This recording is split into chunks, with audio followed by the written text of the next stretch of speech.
السلام علیکم ورحمۃ اللہ وبرکاتہ۔ الحمدللہ رب العالمین والعاقبۃ للمتقین۔ اعوذ باللہ من الشیطان الرجیم، بسم اللہ الرحمن الرحیم۔ انہم فتیۃ آمنوا بربہم وزدناہم ہدی، صدق اللہ العظیم۔ اللہم صل وسلم علی عبدک ورسولک وحبیبک سیدنا محمد النبی الامی وعلی آلہ واصحابہ وبارک وسلم۔ محترم جناب شاہد نوید صاحب، secretary general Jamaat Islami youth Pakistan, حافظ عدیل صاحب، جناب حفیظ اللہ خاکسار صاحب، secretary general Jamaat Islami youth Khyber Pakhtunkhwa, نائب صدور ذمہ داران جے آئی یوتھ خیبر پختونخوا، جناب عبدالواسع صاحب، سیکریٹری جنرل جماعت اسلامی خیبر پختونخوا، جناب عنایت اللہ خان صاحب، نائب امیر جماعت اسلامی خیبر پختونخوا، قائدین جماعت اور میرے میڈیا کے بھائیوں اور ساتھیوں،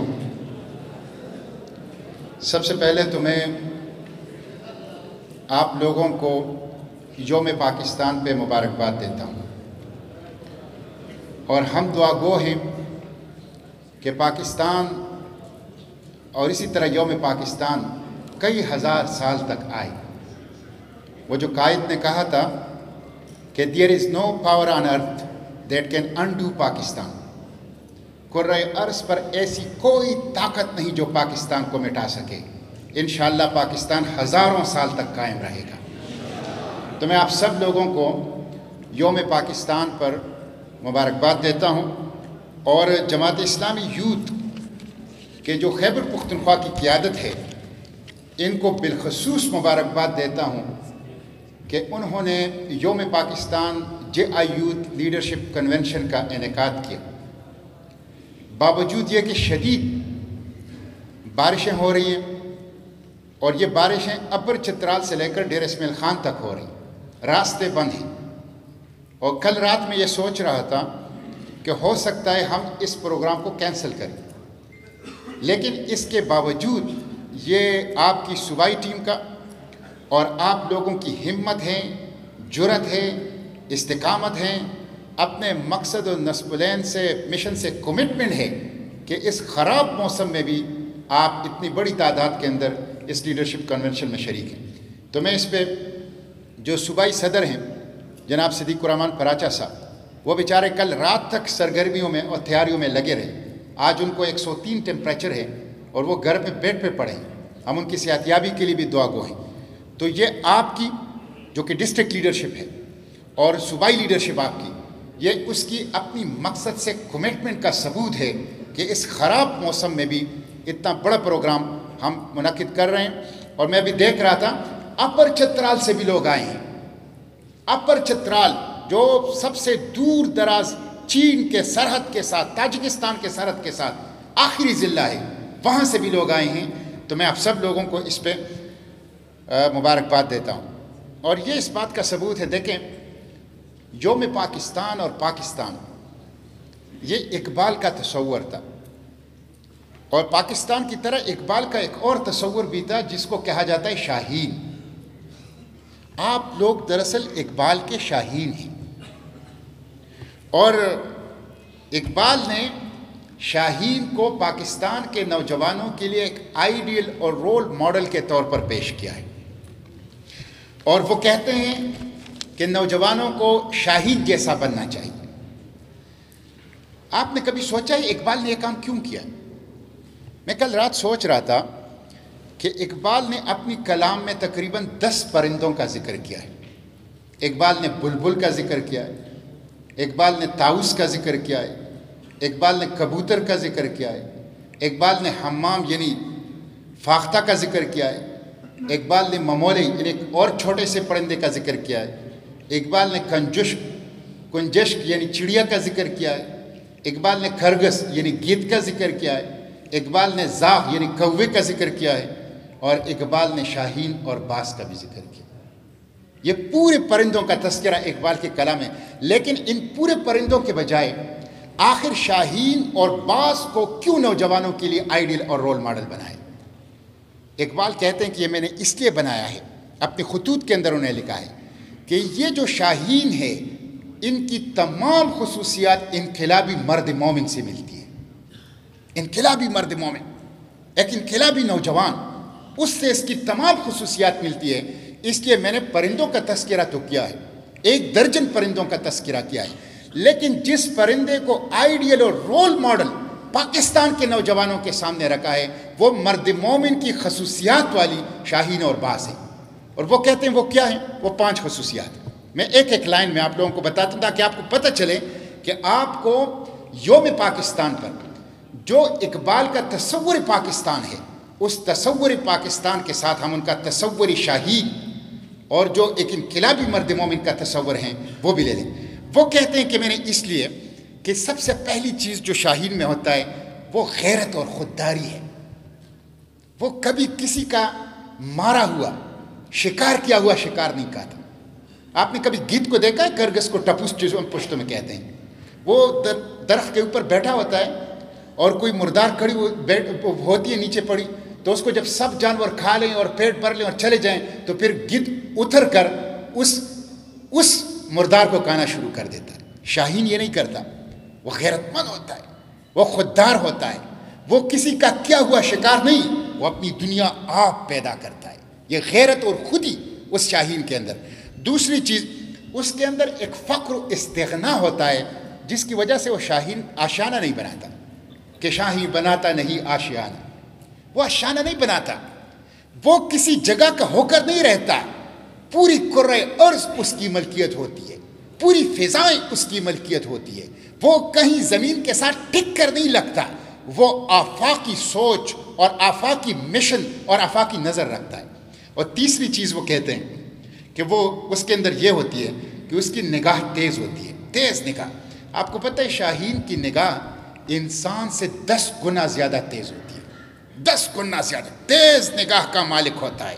اور نگاہ اس کی تیز بھی ہوتی ہے اور نگاہ اس کی بلند بھی ہوتی ہے، اونچی نگاہ کا مالک ہوتا ہے۔ اور چوتھی چیز جو اس کے اندر ہوتی ہے وہ بلند پروازی ہوتی ہے۔ ایک شاہین کہتے ہیں 15,000 فٹ کی بلندی پر اڑتا ہے۔ اتنی بلندی پر صرف ایک جنگی جہاز اڑ سکتا ہے۔ 15,000 فٹ کی بلندی پر یہ اس کی اڑان ہوتی ہے۔ اور جس طرح ان کی اڑان اونچی ہے اسی طرح ان کی شخصیت بھی اونچا ہے، ان کا کردار بھی اونچا ہے، ان کے مقاصد بھی اونچے ہیں۔ تو اونچے اڑان کے ساتھ وہ اونچی شخصیت، اونچا کردار اور اونچے مقاصد رکھتا ہے۔ دنیا کے چھوٹے چھوٹے مقاصد نہیں، آفاقی مقاصد، اعلیٰ مقاصد، بلند تر مقاصد کا وہ مالک ہوتا ہے۔ اور 5ویں چیز یہ ہوتی ہے کہ وہ سخت کوش ہوتا ہے۔ اقبال کہتے ہیں کہ دیکھیں جب بارش ہوتی ہے، طوفان ہوتا ہے تو پرندے دبک جاتے ہیں، ڈر جاتے ہیں، خوفزدہ ہو جاتے ہیں، گھونسلوں میں بیٹھ جاتے ہیں۔ لیکن شاہین اس طوفان کو انجوائے کرتا ہے۔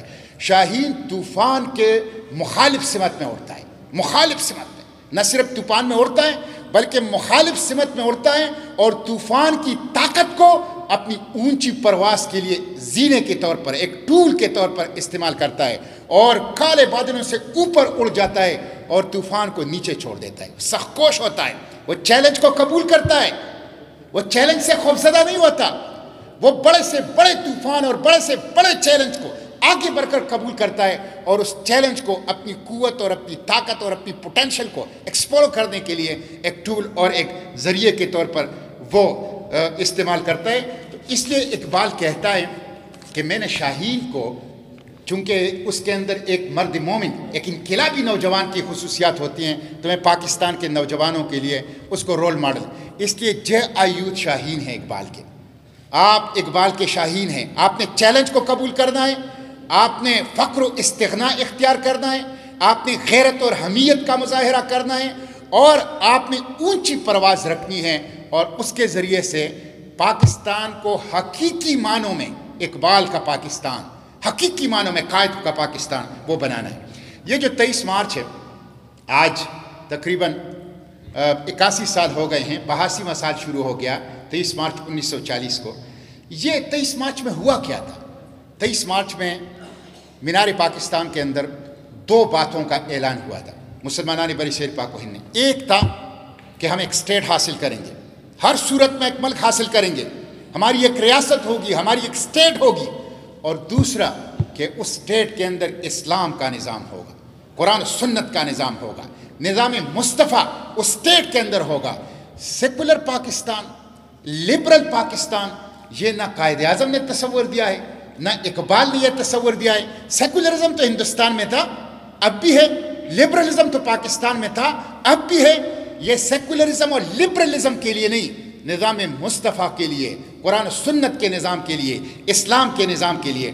تو ان دو چیزوں کا وہاں پہ اعلان ہوا، عہد ہوا، اور صرف 7 سال کے مختصر عرصے میں انہوں نے اپنا یہ ہدف حاصل کیا.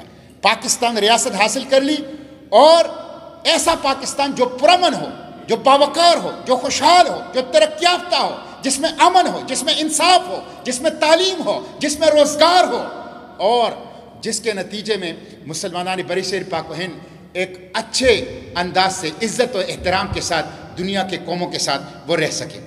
لیکن یہ جو دوسرا مقصد تھا، اسٹیٹ تو حاصل ہو گیا، اس کے اوپر انگریزوں کے تربیت یافتہ طبقے نے قبضہ کر لیا. انگریزوں کے تربیت یافتہ طبقے کون تھے؟ انگریز جب جا رہے تھے تو انہوں نے یہ اقتدار حوالے کیا 3 طبقوں کو جو انہوں نے بنائے تھے. ایک ملٹری اسٹیبلشمنٹ جس کے انگریزوں نے پرورش کی تھی، دوسرا سول بیوروکریسی جس کی پرورش انگریزوں نے کی تھی، اور تیسری جاگیردار سیاستدان جن کو بڑی بڑی جاگیریں دی تھی، جو ان کے بوٹ پالش کرتے تھے، جو ان کے گھوڑے نہلاتے تھے. اس تیسرے طبقے، ان 3 طبقوں کو انہوں نے پاکستان کی حکومت دی. آج اگر پاکستان ترقی نہیں کر سکا ہے اور پاکستانوں کے اوپر غلام ابن غلام لوگ حکمران ہیں، تو اس کی وجہ انگریزوں کے وہ پروردہ 3 طبقے ہیں کہ جس کی وجہ سے پاکستان اپنی منزل حاصل نہیں کر سکا.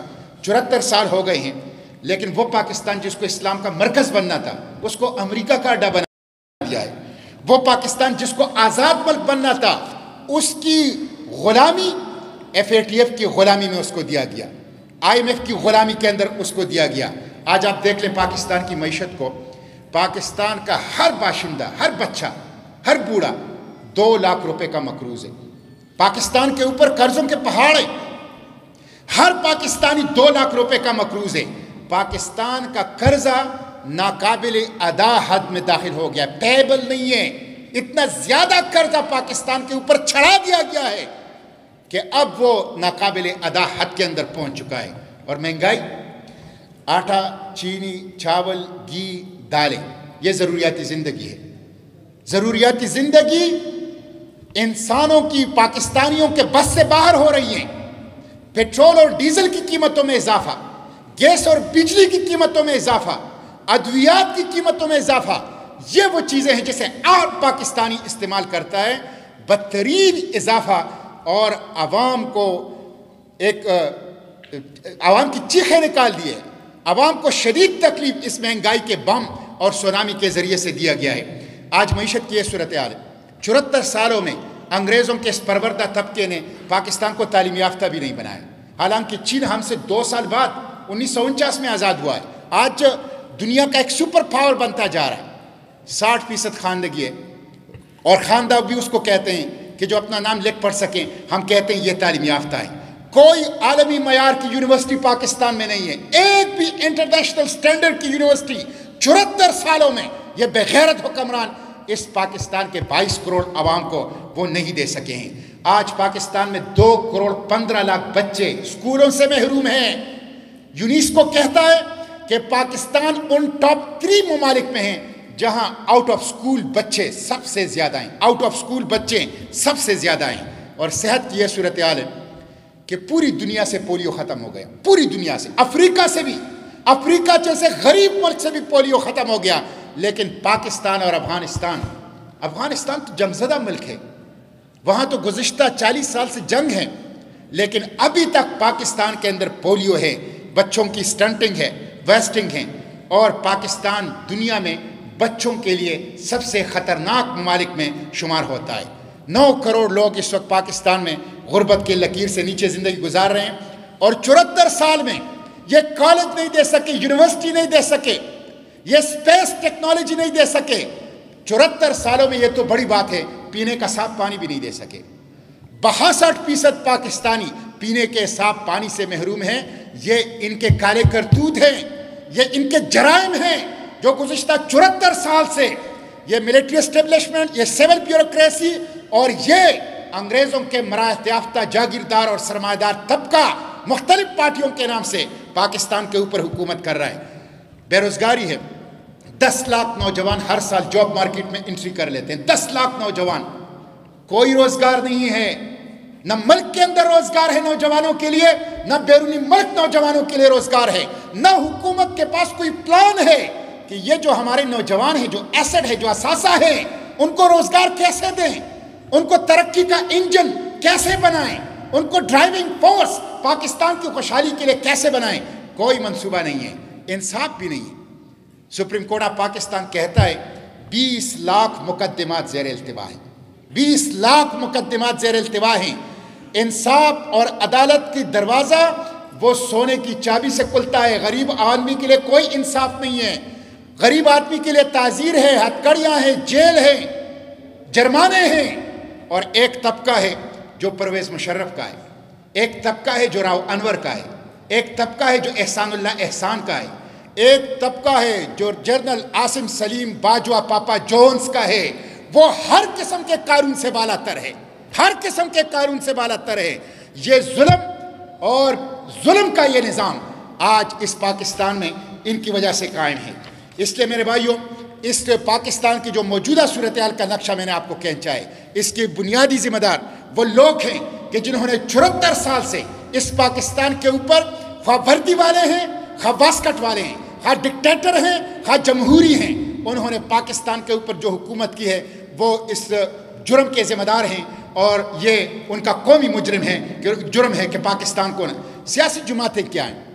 پاکستان کے اندر تو پولیٹیکل پارٹیز نہیں ہیں، پاکستان کے اندر تو پولیٹیکل پراپرٹیز ہیں، جاگیریں ہیں، یہ مافیا ہیں، یہ فیملی آؤٹ فٹس ہیں، یہ اشرافیہ کے نام پر بدماشیہ کا کلب ہیں، یہ ڈاکوؤں کی اماجگاہیں ہیں، یہ کرپٹ لیڈروں کے اڈے ہیں، یہ بکاؤ مال ہیں جنہوں نے پاکستان کو غلام بنایا ہے۔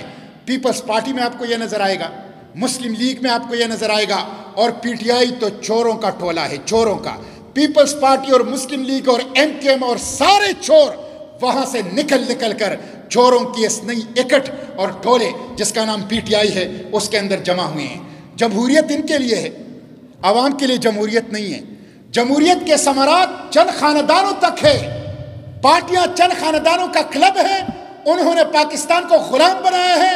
جمہوریت صرف ان کے لیے ہے، عوام کے لیے کہاں سے جمہوریت ہے؟ عوام کے لیے تو جہالت ہے، عوام کے لیے بھوک ہے، عوام کے لیے غربت ہے، عوام کے لیے بے روزگاری ہے، عوام کے لیے بدامنی ہے، اور عوام کے لیے تو جانی خیل میں جو 4 میرے نوجوان قتل ہوئے ہیں، عوام کے لیے تو مسنگ پرسن ہے، عوام کے لیے جو میرا مبشر جو قتل ہوا ہے پولیس کے ہاتھوں، عوام کے لیے تو یہ ٹارگٹ کلنگ ہے، مسنگ پرسن ہے۔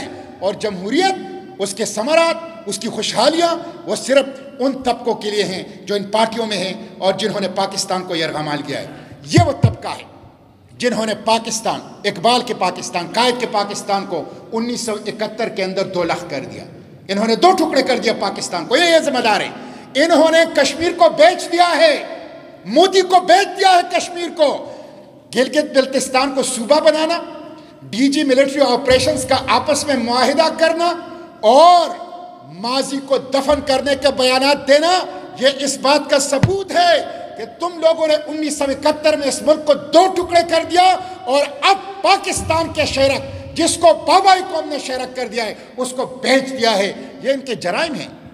یہ وہ طبقہ ہے جو گزشتہ 74 سال سے پاکستان کے اوپر حکومت کر رہا ہے۔ اور عجیب بات یہ ہے، دستور کے تحت حکمران بنتے ہیں، دستور پاکستان کے تحت حلف اٹھاتے ہیں، لیکن اسی دستور میں غریب عوام کے لیے جو لکھا گیا ہے اس کے اوپر عمل نہیں کرتے۔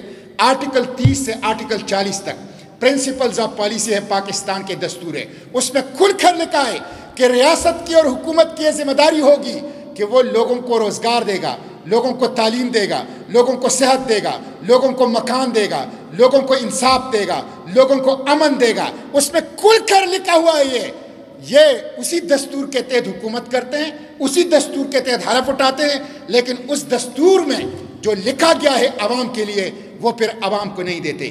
اس لیے یہ استحصالی طبقہ ہے اور اس استحصالی طبقے نے سب سے زیادہ ظلم اور فراڈ اور دھوکہ آپ لوگوں کے ساتھ کیا ہے، نوجوانوں کے ساتھ کیا ہے، پاکستان کے نوجوانوں کے ساتھ کیا ہے۔ 64% نوجوان، پاکستان کو ینگستان کہا جاتا ہے، پاکستان کو نوجوانستان کہا جاتا ہے، یہ ایک ینگ نیشن ہے، ایک ینگ پاکستان ہے۔ 64% نوجوان، یہ ہمارا ایسڈ ہے، نیوکلیئر ٹیکنالوجی سے بڑا ایسڈ، میزائل ٹیکنالوجی سے بڑا ایسڈ، ہماری نیچرل ریسورسز سے بڑا ایسڈ، ہمارے 64% نوجوان ہیں جو بلو 30 ایئرز ہیں۔ اور پھر 15 سے 29 سال کا جو ایج بریکٹ ہے، 30% نوجوان ہمارے سوسائٹی میں یہ 15 سے 29 سال کے اندر ہے۔ اتنی ینگ جنریشن، اتنے ینگ بڑی تعداد کے اندر نوجوان، یہ تو ایک بہت بڑا ایسڈ ہے، لیکن اس ایسڈ کا اس طاقت کو حکمرانوں نے ضائع کر دیا ہے، اس کے ساتھ فراڈ کیا ہے، جذباتی نعروں سے اس کا استحصال کیا ہے، اور ان کے کندھوں پر بیٹھ کر اقتدار کے تخت تک پہنچے اور پھر نوجوانوں کو بلا دیا ہے، نوجوانوں کے جو وعدے ہیں اس سے وعدہ خلافی کر دی ہے۔ میرے بھائیوں، انہوں نے نوجوانوں کو کیا دیا؟ انہوں نے نوجوانوں کو تعلیم نہیں دی، انہوں نے نوجوانوں کو روزگار نہیں دیا، انہوں نے نوجوانوں کو کھیلوں کے مواقع نہیں دیے۔ کھیل اور سپورٹس، جس طرح میرے بھائی بات کر، سافٹ امیج ہے، اس کا ایک سافٹ پاور ہے، طاقت ہے، اتنا ٹیلنٹ پاکستان کی یوتھ کے اندر سپورٹس کا ہے۔ انہوں نے پاکستان کے اس ٹیلنٹ کو کل کر دیا ہے۔ انہوں نے تعلیم نہیں دی، انہوں نے روزگار نہیں دی، انہوں نے کھیل کے مواقع نہیں دیے، انہوں نے پرامن ماحول نہیں دیا، انہوں نے قومی معاملات اور سیاست میں نوجوانوں کو شرکت نہیں دی۔ آج کروڑوں نوجوان بے روزگار ہیں، 80 لاکھ نوجوان نشہ کرنے والے ہیں، ڈرگ ایڈکٹس۔ 80 لاکھ نوجوان پاکستان کے اندر ڈرگ ایڈکٹس ہیں۔ دنیا کے 42 ممالک ایسے ہیں جن کی آبادی سے پاکستان کے نشیوں کی آبادی زیادہ ہے، ڈرگ ایڈکٹس کی آبادی زیادہ ہے۔ یہ جرم ان حکمرانوں نے نوجوانوں سے کیا ہے؟ تعلیم نہیں دیتے، روزگار نہیں دیتے، کھیل کے مواقع نہیں دیتے، پرامن ماحول نہیں دیتے۔ 80 لاکھ نوجوان ڈرگ ایڈکٹس ہیں، اور ڈرگ کلچر دیا ہے، گن کلچر دیا ہے، مسنگ پرسنز کا کلچر دیا ہے، ٹارگٹ کلنگ نوجوانوں کا اس کا کلچر دیا ہے۔ اور اس میں سب سے آگے اور سب سے بڑھ کر جو کردار ادا کیا ہے وہ پی ٹی آئی نے ادا کیا ہے۔ یہ کہتے ہیں ہم نوجوانوں کی پارٹی ہے اور ہم نوجوانوں کو قومی معاملات اور سیاست میں داخل کریں۔ میں ان سے پوچھتا ہوں، اس دفعہ جو بھی سینٹ کا اجلاس، جو الیکشن ہوا، آپ لوگوں نے کس کو ٹکٹ دیا؟ ذرا پتہ کر لیجئے، سندھ میں کس کو ٹکٹ دیا ہے؟ بلوچستان کے عبدالقادر، جس کو خود وزیر اعظم نے اس سے ٹکٹ واپس لیا تھا، اور کروڑوں اربوں روپے جس نے لگائے اور آزاد جیتا ہے، کس کو ٹکٹ دیا بلوچستان میں اور خیبر پختونخوا میں؟ آپ دیکھ لیں، کوئی نوجوان، وہ نظریاتی نوجوان جو بیرونی ملک سے پیسے بھیجتا تھا، وہ نظریاتی نوجوان، پرجوش نوجوان جو الیکشن کے دن ٹکٹ لے کر یہاں ووٹ ڈالنے کے لیے آیا، اس کو پاکستان کی سیاست سے اور قومی معاملات سے پی ٹی آئی نے بے دخل کر دیا ہے۔ کون ٹکٹ ہولڈر ہیں؟ سگریٹ مافیا، شوگر مافیا، آئی پی پیز مافیا۔ وہ مافیا نوجوانوں کی طاقت کو استعمال کر کے مافیا کی حکومت پی ٹی آئی نے اس پاکستان کے اندر قائم کر دی ہے۔ اس لیے پی ٹی آئی خود پاکستان کے لیے سب سے بڑا سیاسی کورونا ہے، اور اس پی ٹی آئی سے پاکستان کو نجات دلانا یہ وقت کی ضرورت ہے۔ پی ٹی آئی ایک لائبلٹی ہے، عمران خان ایک بوجھ ہے۔ اس کرونا سے، اس لائبلٹی سے، اس بوجھ سے پاکستان کو نجات ملے گا تو پاکستان کا مستقبل محفوظ ہوگا، اور پاکستان کو جو چیلنجز درپیش ہے، انٹرنل اور ایکسٹرنل تھریٹ درپیش ہے، اس سے پاکستان نکلے گا۔ چین سے بڑی کابینہ، 52 رکنی کابینہ، اور بڑی کابینہ، چین سے بڑی کابینہ ہونے کے باوجود پاکستان ڈوب رہا ہے، معیشت ڈوب رہی ہے، مہنگائی کے اندر روز بروز جو ہیں وہ اضافہ ہو رہا ہے۔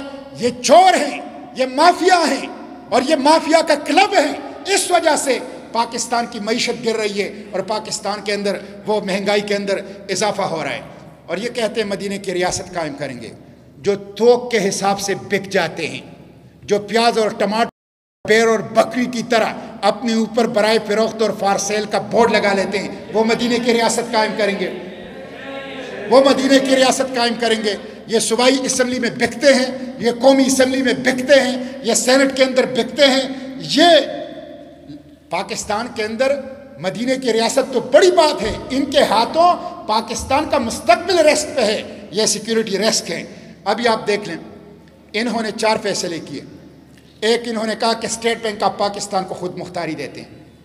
دوسرا، نپرا کو خود مختاری دیتے ہیں۔ تیسرا، 150 ارب روپے کی ٹیکس ایگزیمپشن واپس لے لی۔ چوتھا، 140 ارب روپے کے بجلی کا سرچارج لگا دیا۔ خود کہتے ہیں یہ چاروں فیصلے ہم نے مجبوراً کیے ہیں کہ ہمیں IMF نے کہا تھا۔ غلام بنایا ہے پاکستان کو، غلام۔ پاکستان کی آزادی IMF کے ہاں گروی رکھتی ہے۔ جب اسٹیٹ بینک وہ چلاتے ہیں، جب نپرا کو وہ چلائیں گے، جب ٹیکس کا فیصلہ وہ کریں گے، جب بجلی کی قیمتوں کا فیصلہ وہ کریں گے، کہاں ہے آزادی؟ ان بے غیرت حکمرانوں نے، ان چوروں نے، ان مافیا نے 22 کروڑ اقبال اور قائد کے پاکستان کو IMF کے ہاں بیچ دیا ہے، ورلڈ بینک کے ہاں بیچ دیا ہے، FATF کے ہاں بیچ دیا ہے۔ یہ بچیوں کا ریپ ہو رہا ہے اور بچے قتل ہو رہے ہیں، ہم کہتے ہیں پبلک ہینگنگ کر لو، کم از کم ایک پبلک ہینگنگ 4 صوبائی اور 1 قومی دارالحکومت میں کرو۔ کہتے ہیں پبلک ہینگنگ نہیں کر سکتے، یورپ ناراض ہو جاتا ہے، امریکہ ناراض ہو جاتا ہے۔ اقبال اور قائد نے اور غازیان پاکستان اور شہدائے پاکستان نے یہ پاکستان یورپ اور امریکہ کی خوشنودی کے لیے نہیں، اللہ اور اللہ کے رسول کی رضا کے لیے بنایا تھا۔ اس لیے یہ لوگ قومی مجرم ہیں، انہوں نے پاکستان کی آزادی IMF اور ورلڈ بینک کے ہاں گروی رکھتی ہیں۔ آپ لوگوں سے امید ہے، ہم نے یہ کنونشن اس 23 مارچ کے یوم پاکستان کے موقع پر اس لیے منعقد کیا ہے کہ ظلم کے شکنجے کو توڑیں گے، غلامی کی ہتھکڑیاں توڑیں گے، غلامی کی زنجیریں توڑیں گے۔ IMF کی غلامی نہیں مانتے، FATF کی غلامی نہیں مانتے، مافیا کی حکومت نہیں مانتے، مہنگائی نہیں مانتے۔ ہم پاکستان کو اقبال اور قائد کے خوابوں کے مطابق ایک آزاد، ایک اسلامی، ایک ترقی یافتہ، ایک باوقار پاکستان بنائیں گے۔ اسی لیے آپ لوگوں کا یہ یوتھ لیڈرشپ کنونشن یہ ہم نے منعقد کیا ہے کہ آپ لوگوں سے مشورہ کریں، آپ لوگوں کو اعتماد ملے اور آپ لوگوں کو اس کام کے لیے تیار کریں۔ میرے بھائیوں، اس لیے میں آپ لوگوں سے یہ درخواست کرتا ہوں کہ کسی پارٹی سے امید نہ رکھو، یہ سب ایک ہیں، یہ ایک ہی امریکی کوٹے سکے کے 2 رخ ہیں، یہ امریکہ کے 2 لباس ہیں۔ ایک لباس میلا ہو جائے تو وہ اتار کے دوسرا لباس پہن لیتے ہیں، جب وہ میلا ہو جائے تو وہ اتار کر پہلا والا پہن لیتے ہیں۔ یہ امریکی کوٹے سکے کے 2 رخ ہیں، یہ امریکہ کے لباس ہیں، ان سے کوئی توقع نہیں رہے۔ یہ امریکہ کے غلام ہیں، یہ انجمن غلامان امریکہ کا ٹولہ ہے، یہ مافیا ہے۔ امید آپ سے ہے، امید جے ایوب سے ہے، امید پاکستان کے نوجوانوں سے ہے کہ وہ اٹھیں گے اور اس مافیا سے اور غلامی سے اور اس شکنجے سے استحصالی ٹولے کو، پاکستان کو آزادی دلائیں گے۔ اس لیے میں جاتے جاتے آخر میں آپ کو 2-3 کام کرنے کے بتاتا ہوں اور اسی پہ میں اپنی گفتگو ختم کرتا ہوں۔ اور یہ جو جانی خیل کا واقعہ ہوا ہے، یہ جو مبشر شہید کا واقعہ ہوا ہے، یہ اسٹیج سے میں آپ کو یہ اعلان کرتا ہوں، یقین دلاتا ہوں، ان کے قاتلوں کو ہم نہیں چھوڑیں گے انشاءاللہ، ان کے قاتلوں کو نہیں چھوڑیں گے۔ میں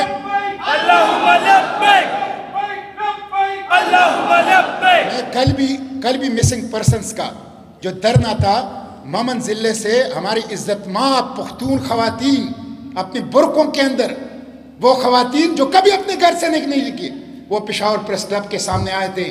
10 سال سے ان کے رشتہ دار غائب ہیں، ان کے رشتہ دار غائب ہیں۔ لوگوں کو اٹھاتے ہیں، غائب کر دیتے ہیں، لوگوں کو اٹھاتے ہیں، قتل کر کے پھینک دیتے ہیں۔ یہ ریاست کی سرپرستی میں دہشت گردی، یہ حکومت کی سرپرستی میں دہشت گردی، یہ ٹیررسٹ ان یونیفارم، یہ کون ہے؟ ان کا راستہ ہم روکیں گے۔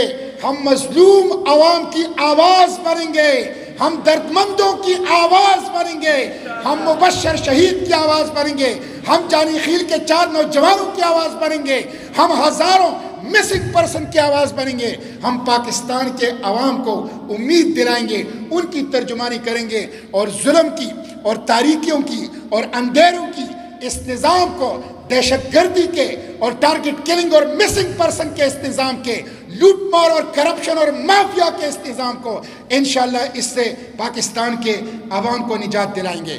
تو سب سے پہلا کام یہ کرنا ہے کہ انقلاب کا یہ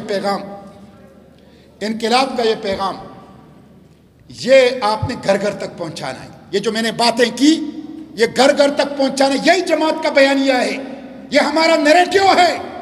ہر ظالم کے گریبان میں ہاتھ ڈالنا، ہر جابر کی آنکھوں میں آنکھیں ڈال کر ان سے غریب کا حق لینا اور پاکستان کا اختیار اپنے ہاتھ میں لینا، اس انقلاب کے بیانیے کو، تبدیلی کے اس بیانیے کو، اسلامی ریولوشن کے اس بیانیے کو ایک ایک نوجوان تک، ایک ایک گھر تک، اسکول اور کالج، کھیل کے میدانوں، ایک ایک محلے، ایک ایک گاؤں تک اس پیغام کو پہنچانا ہے۔ اور یہ جو پاکستان کے اندر 14 کروڑ یوتھ ہیں، 14 کروڑ یوتھ، 22 کروڑ آبادی میں 14 کروڑ یوتھ ہے، یہ 14 کروڑ یوتھ، یہ اتنی تعداد میں تو کہتے ہیں نا کہ اگر چڑیا بھی کسی ہاتھی کے اوپر حملہ ہو جاتے ہیں تو اس کا چمڑا اتار دیں گے، چمڑا۔ یہ تو 14 کروڑ چڑیا نہیں ہے، 14 کروڑ شاہین ہے۔ یہ جب مافیا کے اوپر حملہ ہوں گے، یہ جو FATF اور IMF کے غلاموں کے اوپر، یہ جو شوگر اور سگریٹ اور IPP's مافیا، ٹارگٹ کلنگ اور مسنگ پرسن والوں کے اوپر حملہ ہوں گے، ان کے خلاف منظم ہوں گے، تو یہ پاکستان کا اختیار اور پاکستان کی اختیار اپنے ہاتھوں کے اندر لیں گے۔ اس لیے آپ لوگ انقلاب کا یہ پیغام عوام تک پہنچائیں، ایک ایک نوجوان تک پہنچائیں اور نوجوانوں کو منظم کریں، نمبر 1۔ نمبر 2، تنظیم سازی کریں۔ ہم بار بار آپ کو یہ کہتے ہیں تنظیم انقلاب کی چھاؤنی ہوتی ہے۔ تنظیم کا مطلب ہے آپ نے انقلاب کا مرکز قائم کر دیا، تنظیم کا مطلب ہے آپ نے انقلاب کا سکول کھول لیا، تنظیم کا مطلب ہے آپ نے انقلاب کا مکتب کھول دیا۔ اس لیے تنظیم قائم کریں، 10 افراد کی تنظیم، 5 افراد کی تنظیم، کوئی چھوٹی بڑی آبادی ایسی نہیں ہونی چاہیے جہاں پر JIU کی تنظیم اور سرگرمی نہ ہو۔ اور میرے بھائی جس طرح کہا، خدمت کی سرگرمی، سپورٹس کی سرگرمی، ویلفیئر کی سرگرمی اور ظلم کے خلاف، اس مافیا نے معاشرے کو ظلم سے بھر دیا ہے۔ پولیس، یہ جو تانا غربی کے اندر ہوا ہے، شاہ زیب شہید کتنا پیارا نوجوان ہے، دیکھا جا سکتا ہے۔ یہ تانے، یہ ٹارگٹ کلرز، یہ تانے ٹارچر سیل، یہ تانے قتل گاہیں، یہ بن گئی ہے۔ اس معاشرے کے اندر ظلم ہے، اس ظلم کے خلاف سرگرمیاں کیجیے، ویلفیئر کی سرگرمی، ایجوکیشن کی سرگرمی، سپورٹس کی سرگرمی، لیکن اس کے ساتھ ساتھ ظلم کے خلاف اعلان بغاوت، اس کے لیے نوجوانوں کو منظم کیجیے۔ ظلم خواہ حکومتی ادارے کرے، ظلم خواہ پولیس کرے، ظلم خواہ ریاستی ادارے کرے، ظلم خواہ خان نواب اور جاگیردار کرے، ظلم جہاں بھی ہو جو بھی کرے، ظلم کے خلاف ہے اور ظالم کا ہاتھ روکیں گے۔ اس کے لیے عوام کو اور بالخصوص JIU نوجوانوں کو منظم کریں۔ اور آخری اور تیسرا کام جس کے اوپر آپ لوگوں کو قاسم ریاض نے بھی توجہ دلا دی، عنایت اللہ خان صاحب نے بھی، سوشل میڈیا ویپن ہے، ویپن، یہ اسلحہ ہے۔ ابھی آپ لوگوں کے پاس، آپ لوگوں کو کسی خودکش جیکٹ کی ضرورت نہیں ہے، کسی راکٹ لانچر کی ضرورت نہیں ہے، کسی بندوق کی ضرورت نہیں ہے۔ آپ لوگوں کا ویپن، آپ لوگوں کا میسج، انقلاب کا میسج، اور آپ لوگوں کا جو سمارٹ فون ہے، یہ آپ کا ویپن ہے۔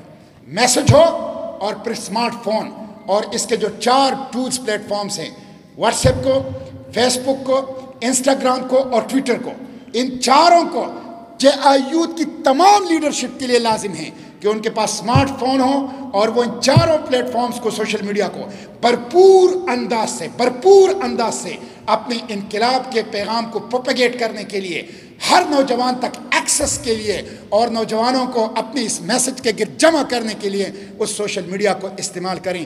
یہ 3 کام آپ کریں گے، انقلاب کا پیغام پہنچانا، تنظیم سازی اور سرگرمیاں کرنا، اور سوشل میڈیا اور جدید ٹیکنالوجیکل ٹولز کو نوجوانوں کی winning of minds and hearts کے لیے، قلوب اور اذہان کو جیتنے کے لیے، اور نوجوانوں کو JIU کی سطح پر اکٹھا کرنے کے لیے استعمال کریں گے تو انشاءاللہ آپ کامیاب ہوں گے۔ یہ پاکستان بہت خوبصورت پاکستان ہے، جس طرح میں نے کہا کہ قائد نے کہا ہے، اور ان کا کہنا یہ ایک ایسی بات ہے کہ جس کو تاریخ ثابت کرے گی انشاءاللہ کہ there is no power on earth that can undo Pakistan.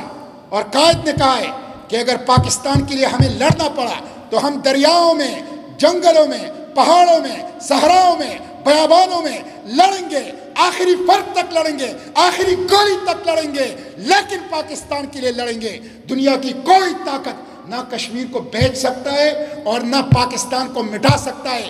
ہم پاکستان کے سپاہی ہیں، ہم کشمیری ہیں، کشمیر ہمارا ہے، ہم پاکستانی ہے، پاکستان ہمارا ہے۔ یہ مافیا کا پاکستان نہیں ہے، یہ کرپٹ ٹولے کا پاکستان نہیں ہے، یہ جاگیردار اور موروثی سیاستدانوں کا پاکستان نہیں ہے، یہ کرپٹ جرنیلوں کا پاکستان نہیں ہے، یہ IMF اور FATF کا پاکستان نہیں ہے، یہ امریکہ کا اڈا پاکستان نہیں ہے، یہ یوتھ کا پاکستان ہے، 22 کروڑ غیرت مندوں کا پاکستان ہے۔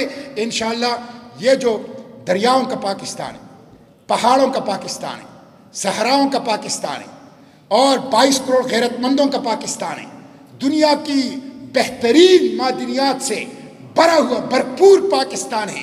یہ پاکستان، اس کے اندر غربت کا تصور نہیں کیا جا سکتا، اس کے اندر ناخواندگی کا تصور نہیں کیا جا سکتا، یہ پاکستان مقروض نہیں ہو سکتا، یہ پاکستان غلام نہیں ہو سکتا۔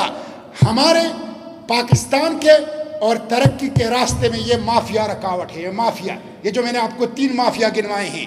ہم پاکستان، سپر پاور پاکستان، ترقی یافتہ پاکستان کے راستے میں یہ دیوار بنے ہوئے ہیں۔ ہم اس مافیا کو ہٹائیں گے، اس دیوار کو ہٹائیں گے، اس رکاوٹ کو ہٹائیں گے اور انشاءاللہ پاکستان کو اقبال کے خوابوں کے مطابق، قائد اعظم کے آرزوؤں کے مطابق ایک اسلامی ترقی یافتہ پاکستان بنائیں گے، جو قرآن و سنت کے نور سے منور ہوگا، جو تعلیم یافتہ ہوگا، جو ترقی یافتہ ہوگا، جس میں انصاف ہوگا، جس میں امن ہوگا، جس میں ہائبرڈ ڈیموکریسی نہیں، ٹرو ڈیموکریسی ہوگی، اور جس کے اندر رول آف لا ہوگا، جس کے اندر قانون کی حکمرانی ہوگی، حکمرانوں کا قانون نہیں ہوگا۔ ایک ایسا پاکستان، کشمیر جس کا حصہ ہوگا، جس کی تکمیل کشمیر کے ذریعے سے ہوگی، ایک ایسا پاکستان انشاءاللہ ہم بنائیں گے۔